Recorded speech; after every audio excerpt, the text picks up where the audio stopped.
मई के हमलों के हवाले से कुछ ऐसी एविडेंस है और ऐसे शवाहिद हैं जिनको रद्द नहीं किया जा सकता। तरीके इंतशार के जो लोग हैं वो, बल्कि जो उनके बानी चेयरमैन हैं वो भी यही रट लगाते रहे कि जी हमारे लोग नहीं थे। हम पहले दिन से आ रहे हैं और यही कह रहे हैं कि सीसीटीवी फुटेज कहाँ है। दावा किया जाता है पारसाई का कि जी हमारे लोग नहीं थे, तो फिर यास्मीन राशिद साहिबा क्या उनकी जमात की रुकन नहीं है?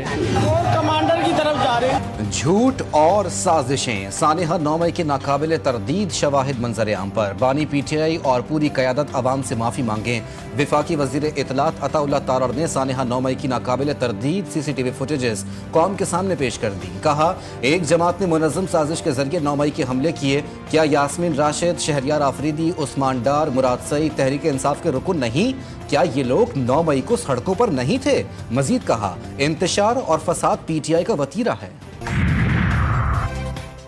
बानी पीटीआई की रिहाई के लिए कोशिशें। बरतानवी सेक्रेटरी खारजा का रद्द-ए-अमल। डेविड कहते हैं, पाकिस्तानी हुक्काम से बानी पीटीआई पर फौजी अदालत में मुकदमा चलाने के इशारे नहीं मिले। हुक्काम ने सूरत हाल पर नजर रखी हुई है। अदालती मामलात मुल्क का अंदरूनी मसला है। वाज़ेह है, बैनुल-अक़वामी जिम्मेदारियों और बुनियादी आज़ादी का एहतराम जरूरी है। सियासी मुखालिफत, आज़ादी इज़हार राय और इज्तिमा की आज़ादी जैसे मसाइल पर तहफ़्फ़ुज़ात हैं।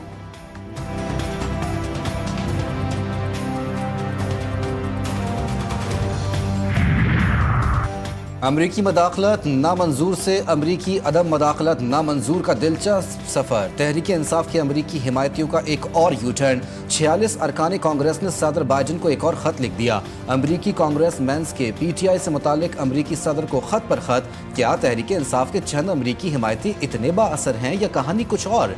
सदर बाइडन को लिखे गए ख़त में पाकिस्तान के अंदरूनी मामलात में मदाखलत की बाज़ाब्ता दरख्वास्त करके तहरीक इंसाफ ने अपने ही बयानिए को ज़मीबोज़ कर दिया।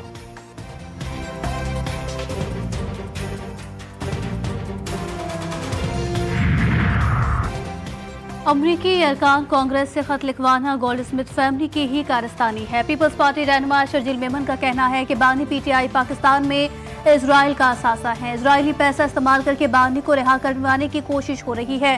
क्या अमरीकी अरकान कांग्रेस ने फलस्तीन और कश्मीर की सूरत हाल पर कभी खत लिखा है?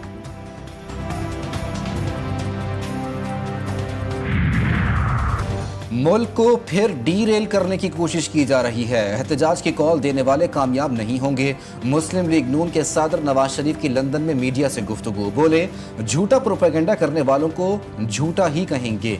नवाज शरीफ वजीर आला पंजाब मरियम नवाज के हमरा लंदन से रवाना। आज रात 10 बजे वतन वापस पहुंच जाएंगे।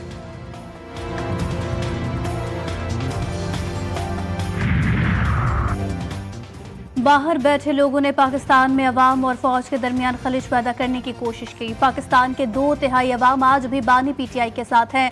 साबिक वफाकी वज़ीर इत्तलात फवाद चौधरी की GTV न्यूज़ के प्रोग्राम 7 से 8 में गुफ्तगू। कहा, 8 फरवरी के इलेक्शन में अवाम ने बता दिया था कि वो कहाँ खड़े हैं। हुकूमत को बानी पीटीआई से मुज़ाकरात के लिए पहल करने का मशवरा भी दे दिया।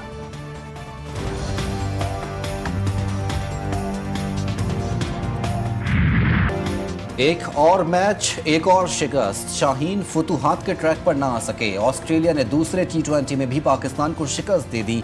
3 मैचों की सीरीज 2-0 से कैंगरूज के नाम। मेजबान टीम ने मुकर्ररा ओवर्स में 148 रन बनाए। हारिस रऊफ ने 4, अब्बास आफरीदी ने 3, सुफियान मुकीम ने 2 ऑस्ट्रेलियाई बैटर्स को पवेलियन की राह दिखाई। हदफ के ताक़ुब में कौमी टीम 94.4 ओवर्स में 134 रन पर ढेर हो गई। कौमी बॉलर्स ने बड़ी इनिंग्स बचाई। बैटर्स ने टीम की लुटियां डुबाई। ना बाबर चले ना रिजवान। उस्मान खान ने भरपूर मज़ाहमत दिखाई। कप्तान मोहम्मद रिजवान 16, बाबर आजम 30 रन पर ही चलते बने। साहबजादा फरहान ने 3, अब्बास आफरीदी ने 4, हारिस रऊफ ने 2 रन ही बनाए। सलमान आगा, शाहीन आफरीदी, नसीम शाह और सफियान मुकीम ने खाता भी ना खोला। उस्मान खान ने निस्फ सेंचुरी बनाई। कैचेस ड्रॉप करना शिकस्त की वजह बना। बॉलर्स ने उम्दा बॉलिंग की, मगर जब कैचेस ड्रॉप हों तो जीत मुश्किल हो जाती है। मैच में शिकस्त के बाद कौमी कप्तान मोहम्मद रिजवान की गुफ्तगू। कहा, जानते थे पिच बैटिंग के लिए साजगार नहीं। उस्मान खान और इरफान खान ने अच्छी बैटिंग की।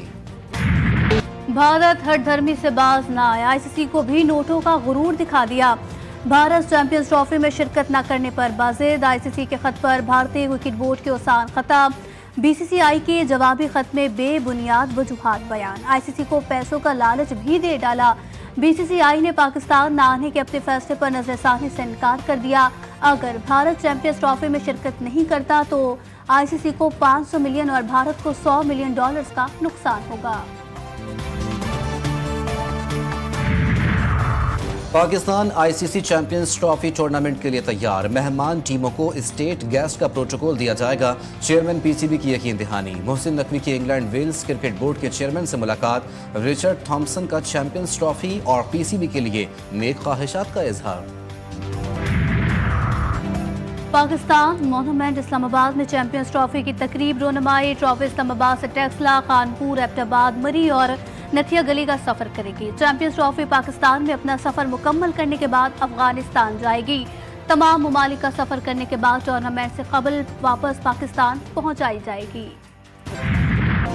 मुल्क में स्मॉग और धुंध का राज। कई शहरों की सूरत हाल नाजुक। फजा बदस्तूर मुज़र सेहत। लाहौर आज भी आलूदा तरीन शहरों की फहरिस्त में पहले नंबर पर। एयर क्वालिटी 800 से जायद रिकॉर्ड। मुल्तान दूसरे और रावलपिंडी तीसरे नंबर पर बराजमान। शदीद धुंध के बायस मोटरवे कई मकामात पर बंद।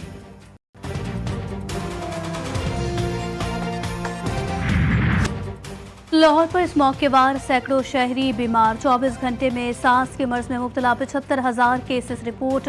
19 लाख से जायद अफराद मुख्तलिफ अमराज में मुब्तला। 14 रोज में 7 लाख अफराद फेफड़ों की बीमारियों का शिकार हुए। शहरी सांस, दमा, दिल के अमराज और फालिज में मुब्तला। तर्जुमान डीजी हेल्थ डॉक्टर यादुल्ला कहते हैं शहरी बेएहतियाती कर रहे हैं। फोग और ये जो हमारी जितनी पॉल्यूशन है, जिसमें आपके भट्टों से निकलने वाला धुआं, भट्टे सारे बंद करवा दिए। इसके नतीजे में फ़िज़ा में आलूदगी इतनी ज़्यादा हो जाती है कि जिससे ओजोन लेयर को नुकसान होता है, लोगों को सांस की बीमारी। इस्लामाबाद में बरसात, आलूदा फजा साफ, स्मोक भी खत्म। मर्दान, हंगू और अगजई, झंग, कोटद्दू, लैया और दीगर इलाकों में वक्फे से बारिश और जालाबारी। पहाड़ी इलाकों पर बर्फबारी। ठंड बढ़ने लगी। शहरियों ने गर्म मलबूसात निकाल लिए। कराची में मौसम का दोहरा मयार। रात में सर्दी, दिन बदस्तूर गर्म। स्मॉग पर मौसीकी का तड़का। खातून ने लाहौर में स्मॉग से परेशान लोगों का मूड अच्छा करने के लिए स्मॉगी कवाली बना डाली। वीडियो सोशल मीडिया पर वायरल। पाकिस्तान को मौजूदा कर्ज प्रोग्राम के अहदाफ पर सख्ती से अमल दरामद की ज़रूरत है। IMF mission chief Nathan porter कहते हैं अहदाफ पर सख्ती से अमल दरामद आवाम का मयार ज़िंदगी बेहतर कर सकता है। वफाकी हुकूमत टैक्स न देने वाले शोबों से वसूली के लिए पुरअज़्म। मुज़ाकरात का एलामिया जारी। करप्शन कहें या नाअहली, कौमी खजाने को अरबों का चूना लग गया। गंदम की दरामद का एक और मेगा स्कैंडल सामने आ गया। 87 अरब रुपए की बैरून मुल्क से मंगवाई गई गंदम गोदामों में सड़ने लगी। बानी PTI की सानिहा 9 मई के 4 मुकदमात में जमानतें। लाहौर की इंसदाद दहशतगर्दी अदालत का तहरीरी फैसला जारी। पुलिस और प्रोसिक्यूशन ने केस में संजीदगी का मुजाहरा नहीं किया। बानी PTI के मौके पर मौजूद होने के शवाहिद मौजूद नहीं हैं। 1.5 साल गुजरने के बावजूद मुकदमात का चलान जमा नहीं करवाया गया। तहरीरी फैसले का मतन।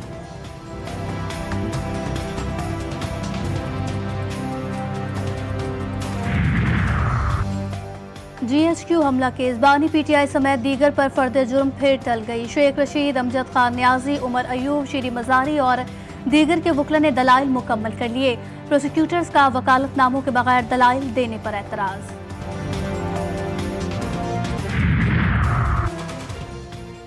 तहरीक इंसाफ के 24 नवंबर को मुल्क गिर एहतजाज की कॉल। पुलिस की पकड़ धकड़ शुरू। शर फैलाने वाले कारकुनों की गिरफ्तारियों के लिए छापे। पुलिस PTI रहनुमा शुएब शाहीन के घर भी पहुंच गई। सेक्रेटरी जनरल NA48 राजा अनवर भी गिरफ्तार। लोग महंगाई से मर रहे हैं और किसी को परवाह नहीं। साबिक वफाकी वजीर दाखिला शेख रशीद अहमद की मीडिया से गुफ्तगू। PTI की 24 नवंबर के एहतजाज की कॉल पर बात करने से गुरेज। बोले उन पर 14 मुकदमात हैं, एक में कल बरी हुए। उम्मीद है दीगर मुकदमात में भी सुरखरू होंगे। सिंध हाई कोर्ट का सिंध पब्लिक सर्विस कमीशन के जरिए 251 भर्तियां रोकने का हुक्म। ग्रेड 16 में भर्तियों के खिलाफ दायर दरखास्त पर समाअत। अदालत ने चीफ सेक्रेटरी, सेक्रेटरी महकमा कॉलेज एंड एजुकेशन और दीगर को नोटिस जारी कर दिए। दिस गारंटीज़ के जी हमारी हेल्थ सर्विसेज काफ़ी बेहतर हो रही हैं। क्या है कि हम कैंसर हॉस्पिटल, क्योंकि कैंसर के पेशेंट्स का काफ़ी तादाद बढ़ रहा है, तो एक डेडिकेटेड कैंसर हॉस्पिटल बनाएंगे फुल फ्लेश कि वो सिंध का अपना वाहिद नौयत का हॉस्पिटल होगा जो कैंसर के मरीज़ों का इलाज करे। उसमें सिर्फ न एसी के मरीज़ होंगे बल्कि और मरीज़ भी आ सकते हैं। कराची समेत सिंध में कैंसर के मरीजों के लिए अच्छी खबर, अब इलाज के लिए दर दर भटकने की ज़रूरत नहीं। Sindh employees social security institution का सूबे में मुफ्त कैंसर अस्पताल बनाने का ऐलान। कमिश्नर सेसी कहते हैं मजदूरों के लिए भी इकदाम कर रहे हैं। घरेलू मुलाजमीन को भी बेनज़ीर मजदूर कार्ड के लिए रजिस्टर्ड किया जाएगा। जामिया कराची के तलबा वतन का नाम रोशन करने में मगन। PhD तालिब इल्मों के लिए एक और आलमी एहसास। अमेरिकन केमिकल सोसाइटी कॉन्फ्रेंस में मोहम्मद अली मिन्हास और सनिया खुर्शीद ने तीसरी पोजीशन हासिल की। सनिया ने गुर्दों की बीमारी, मोहम्मद अली मिन्हास ने पौधों से अद्वियात तैयार करने का पोस्टर तैयार किया। खारजी नूर वली महसूद का नापाक मंसूबा आश्कार। फितनतुल ख़वारिज के सरगना खारजी नूर वली की छुपकर पाकिस्तान आने की तैयारियां। खारजी नूर वली शवाल की जानिब से पाकिस्तान में छुपकर दाखिल होकर एक वीडियो रिकॉर्ड कराएगा जिसका मकसद ये बताना होगा कि वो पाकिस्तान में है। वीडियो को रिलीज उस वक्त किया जाएगा जब वो अफगानिस्तान वापस भाग चुका होगा। हंगू पुलिस की बड़ी कार्रवाई। सरवजई प्याला के मकाम से 3 दहशतगर्द गिरफ्तार, धमाका खेज मवाद बरामद। दहशतगर्द साबरीन और आबिद मुख्तलिफ केसेस में मतलूब थे। मुलजिम फरार हो गया, पुलिस मुंह देखती रह गई। लांढी जेल से जिना अस्पताल लाया गया, खतरनाक मुलजिम फरार हो गया। मुलजिम आगा सलमान को इलाज मुआलजे और MRI के लिए लाया गया था। मुलजिम की तलाश के लिए पुलिस की दौड़ें लग गईं। कराची के इलाके औरंगी टाउन फ्रंटियर कॉलोनी में रात गए ग्रेनेड हमले का वाकया। पकवान सेंटर पर नामालूम मुलजमान ने ग्रेनेड फेंका जो खुश किस्मती से फट न सका। मुलजमान ने पकवान सेंटर पर फायरिंग भी की। BTS ने दस्ती बम को नाकारा बना दिया। वाकई की CCTV फुटेज GTV न्यूज़ ने हासिल की। कराची के ATM भी महफूज नहीं। कोरंगी नंबर 2 में रकम निकालने वाले शहरी को डाकुओं ने लूट लिया। वारदात की CCTV सामने आ गई। 2 डाकुओं ने शहरी से रकम लूट ली और मजीद पैसे निकालने का मुतालबा किया। मज़ाहमत पर डराया जाता रहा। गाजा और लबनान में खाको खून का खेल ना रुक सका। इसराइली फौज की बमबारी जारी। गुज़िश्ता 24 घंटों में गाजा में 28 फ़लस्तीनी शहीद, 120 से ज़ायद जख्मी। शहदा की मजमूई तादाद 43,774 हो गई। लबनान में भी 60 लबनानी शहरी शहीद, तादाद 3,445 तक जा पहुंची। 14,000 से ज़ायद जख्मी। ईरानी वजारत खारजा की जानिब से अक़वाम मुत्तहिदा में ईरानी सफ़ीर और रिपब्लिकन पार्टी रहनुमा एलन मस्क की मुलाकात की अफवाहें यकसर मुस्तरद। तर्जुमान वजारत खारजा इस्माइल बागाई का कहना है कि अमरीकी मीडिया प्रोपेगेंडा कर रहा है कि एलन मस्क ने न्यूयॉर्क में अक़वाम मुत्तहिदा में ईरानी सफ़ीर आमिर सईद से खुफिया मुलाकात की। इस मुलाकात में एलन मस्क ने ईरान और अमरीका के ताल्लुकात बेहतर बनाने पर जोर दिया। पाकिस्तान में सामान हर्ब की सबसे बड़ी नुमाइश। कराची एक्सपो सेंटर में 19 से 22 नवंबर तक आइडियाज़ की तैयारियां मुकम्मल। इफ्तिताही तकरीब में दिफाई सनतों पर सेमिनार्स और मीटिंग्स होंगी। कमोडोर एतजाज़ खालिद कहते हैं पाकिस्तान में दिफाई मसनूआत तैयार की जा रही हैं। नुमाइश दिफाई सनत को आलमी सतह पर दिखाने का मौका फराहम करती है। ना अल खालिद और ना JF-17। इस बार नुमाइश में हैवी इंडस्ट्री टेक्सला का तैयार करदा हैदर टैंक सबकी तवज्जो का मरकज़ होगा। ईरान के एरोस्पेस म्यूजियम में मिसाइल्स और दिफाई निज़ाम की नुमाइश। फतह मिसाइल, ज़ुहैर मिसाइल समेत मुख्तलिफ बैलिस्टिक मिसाइल, ड्रोन्स और दीगर दिफाई सिस्टम नुमाइश का हिस्सा। अमरीकी इंटेलिजेंस एजेंसी के डायरेक्टर ऑफिस का कहना है कि ईरान के पास मशरिक़ वस्ता में सबसे ज़्यादा और ताकतवर मिसाइल मौजूद है। ईरान का कहना है कि ये मिसाइल खित्ते के दुश्मन ममालिक के लिए उनकी मज़ाहमती ताकत के नुमाइंदा हैं। अमरीका बिटकॉइन को स्ट्रेटेजिक रिजर्व में शामिल कर ले तो कीमत में मजीद इजाफा हो सकता है। बिटकॉइन का असल हदफ $5 लाख हो सकता है। क्रिप्टो एक्सपर्ट मुकद्दस शहजाद बट का इंकशाफ। GTV न्यूज़ से खुसूसी गुफ्तगू में बोले बिटकॉइन और एथेरियम ही असल कॉइन हैं। हुकूमत को मशवरा दिया कि क्रिप्टो करेंसी में सरमाया लगाए। हुकूमत बड़े सरमायादारों को क्रिप्टो करेंसी में ट्रेडिंग की दावत दे। छोटे सरमायादार जांच पड़ताल करके सरमाया लगाएं। क्या आपने कभी ऐसा सोचा है कि पाकिस्तान में आज तक कभी भी फेसबुक, अमेजोन जैसे टेक जाइंट्स प्रोड्यूस क्यों नहीं हुए? क्या हर बच्चे के पास डिवाइस है अपनी? और इसका अगला सवाल ये है कि क्या ये स्मार्टफोन पे पढ़ सकेगा? द कैश काउ शो लॉन्च होने से पहले ही अवाम में मकबूल प्रोग्राम द कैश काउ शो में स्टार्टअप्स को न सिर्फ बेहतरीन रहनुमाई, कस्टमर्स और सरमाया मिलेगा, बल्कि सरमायाकारों को अपना पैसा सही जगह इस्तेमाल करने के लिए बेहतर मौके भी मिलेंगे। प्रोग्राम में हिस्सा लेने वाला खाली हाथ नहीं जाएगा।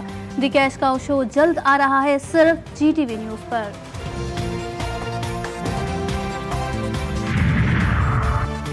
खेल के मैदान में खवातीन भी आगे। पाकिस्तान विमेंस क्रिकेटर्स के सेंट्रल कॉन्ट्रैक्ट का ऐलान। कप्तान फातिमा सना और मुनीबा अली की A कैटेगरी में तरक्की। बाएं हाथ के spinner Sadia Iqbal B category में आ गई। नई खिलाड़ी गुल फेरोजा, रामीन शमीम और तस्मिया रुबाब भी शामिल। बल्लेबाज के छक्के ने खातून को जख्मी कर दिया। जोहान्सबर्ग में जनूबी अफ्रीका के खिलाफ चौथे T20 मैच में संजू सैमसन के छक्के ने खातून को जख्मी किया। गेंद खातून के मुंह पर जा लगी। खातून मद्दाह को चोट की जगह पर बर्फ भी लगाई गई, जबकि भारतीय बैटर परेशान दिखाई दिए। Social media star Jake Paul ने बॉक्सिंग की तारीख का बड़ा अपसेट कर दिया। लेजेंडरी बॉक्सर माइक टायसन को शिकस्त। तमाम जजेस ने मुत्तफिका फैसले में जैक पॉल को फातेह करार दिया। टीवी, स्टेज और फिल्म के मारूफ मज़ाहिया अदाकार इस्माइल तारह के मद्दाह आज उनकी सालगिरह मना रहे हैं। इस्माइल तारह ने PTV के मशहूर मज़ाहिया प्रोग्राम 50-50 से शोहरत हासिल की।